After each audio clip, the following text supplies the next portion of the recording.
Now we're going to start looking at some single joint exercises. Up until now with the basic four and the cross chest press and cross chest pull, we've been looking at working the shoulder joint and the elbow joint at the same time. Definite advantages to doing that. You're working multiple muscle groups at the same time.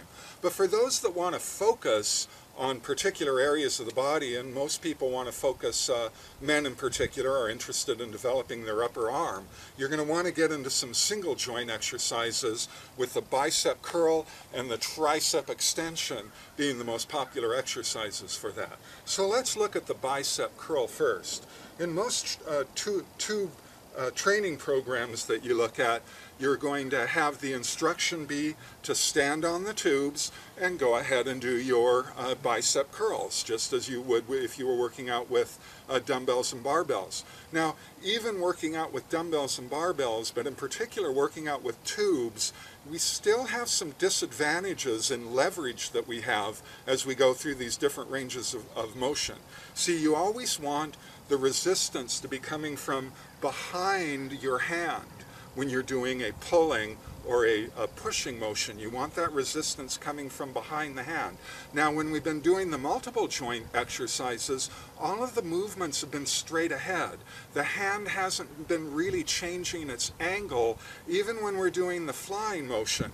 Even though the palms are facing in the down and in position, and they're facing down when we go to the out or open position, the movement through the repetition is still straight ahead pretty much. Now, when we get into these single joint movements, the hand is constantly changing its angle in relationship to where the resistance is coming from. So we need to change the angle that we're at and in order to be able to compensate for that. So the way you would do that, and let me point out again, or point out to you that there's two main ways that you get your resistance when you're doing this type of exercise. You have the resistance of the tube itself that you're working out with, and you have the length of the tube that's coming up from beside your feet to where the handle is. So oftentimes you'll see people be given the instruction that to increase the resistance, you spread your feet wider apart. But don't make the mistake of simply spreading the tube between your feet as you spread your feet apart, because if you notice, I'm not really changing the length of the tube between my feet and the handle at all by doing that.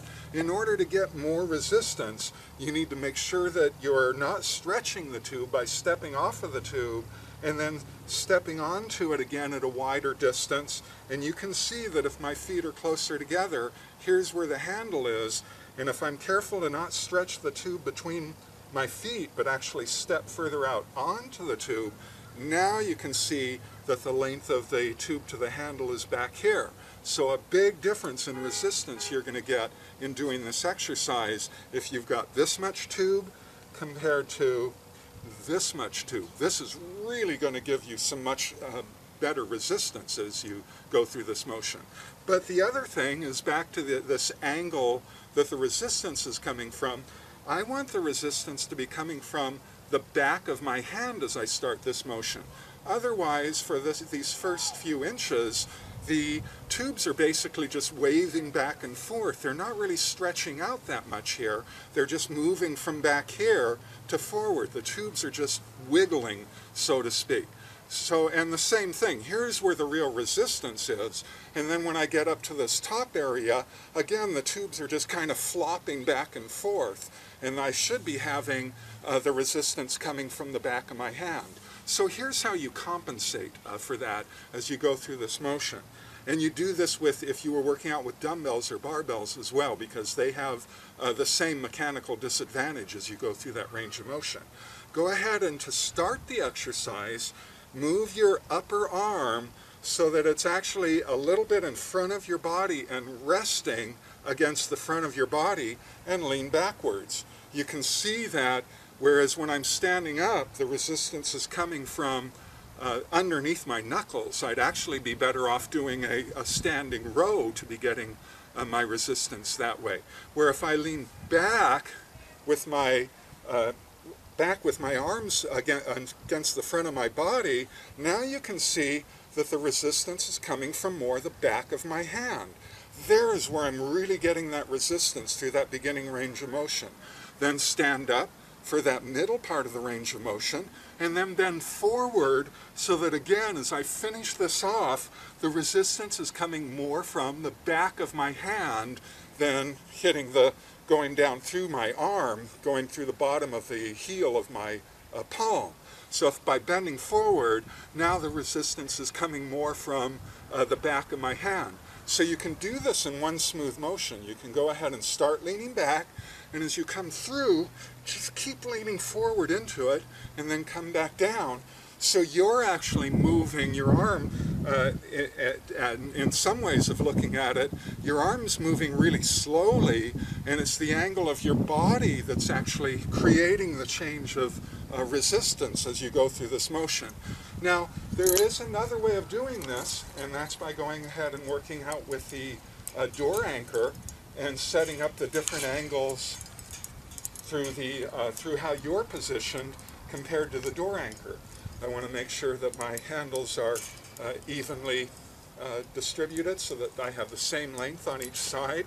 Now, I want the weight coming from behind my hand as I start this range of motion. So this is perfect. I've got the door anchor set up at about neck height. I just go ahead and step away, and now here distance is really going to play into it rather than spreading my feet apart to increase the resistance. I just simply step further away from the door anchor to get that resistance. And now you can see how perfectly, with my arms back and back of me a little bit, how perfectly the resistance is coming from in back of my hand. So if I go ahead and I've got my feet split, one forward, one back, and I can go ahead now and through this beginning range of motion, and I can step out as far as I need to get some real good resistance through this beginning range of motion. Now, to get into the middle range of motion, I just go ahead and bend forward a little bit further, and now I'm starting with my arm already bent. I'm about a third of the way through the range of motion, and now I just go ahead and I can again step away. Now I'm going ahead and I'm working through that middle range of motion. Now to finish it off, I turn around because to finish this off, I want the resistance coming from the back of my hand again. So to finish it off right at the end of that range of motion, I turn around, I lean back so that again you can see that the tubes are coming from behind my hand, and I can get as far back as I need to just finish off this range of motion, just to get that last little bit. So there's two ways that you can get your arm curl in and be really covering this entire range of motion and getting resistance throughout that entire range, and you're going to get benefits that you can't get by doing it in the traditional way.